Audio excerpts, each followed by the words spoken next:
let me ask you this. I thought of an anecdote that John Hitchcock told on the Super Podcast. Of course, John sat in front row section D in Greensboro, which was really the core town for Crockett Promotions. And he remembered one time where Flair went in the ring and he, recognized John from all those shows. And he walked over to that area of the ring and he just said, "Where is everybody?" And, John being, a smart fan at the time said, "Well, it's Dusty's booking." And Flair just kind of nodded and then walked off and went back into his strut. But I'm curious how much dissension there was between Flair and Dusty at that time. It seems like from everything I heard, their relationship almost had a complete breakdown because they had been so close. He had wanted to be Dusty's brother. So I'm curious what you saw, how much you think that affected things. And then also based on that, what comparisons do you think there are between the relationship between Flair and Dusty during that period of time, and let's say maybe Lawler and Dundee behind the scenes? It's always the two biggest stars. I don't know if it was the Crusher and Billy Robinson, but it's always the two top guys that have tension, especially when both of them have either booked or have designs on the book, or both of them have been the heel or the baby face and feels comfortable in the other. So whatever the case may be, there's always going to be tension.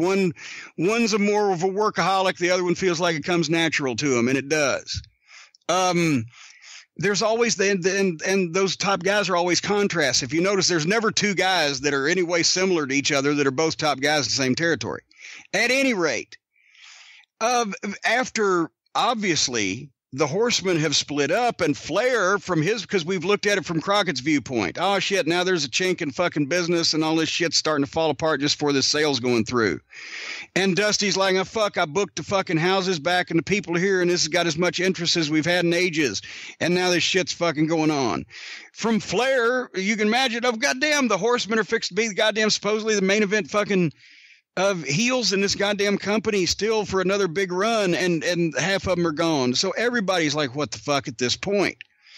And there's always, that's when Dusty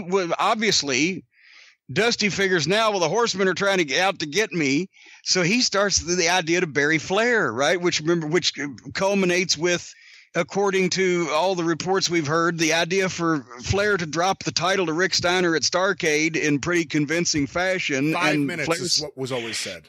And I don't know if they ever called it that quick or not, but who knows? But Flair being obviously the guy that Ted Turner bought the company for, because the last time he had time to watch wrestling when he wasn't fucking Jane Fonda from behind Doggy Style, was, Flair was the guy. He didn't know that Dusty, I'm sure he didn't know what the fucking Booker was at that point, although I'm sure Dusty would have loved to have told him at length.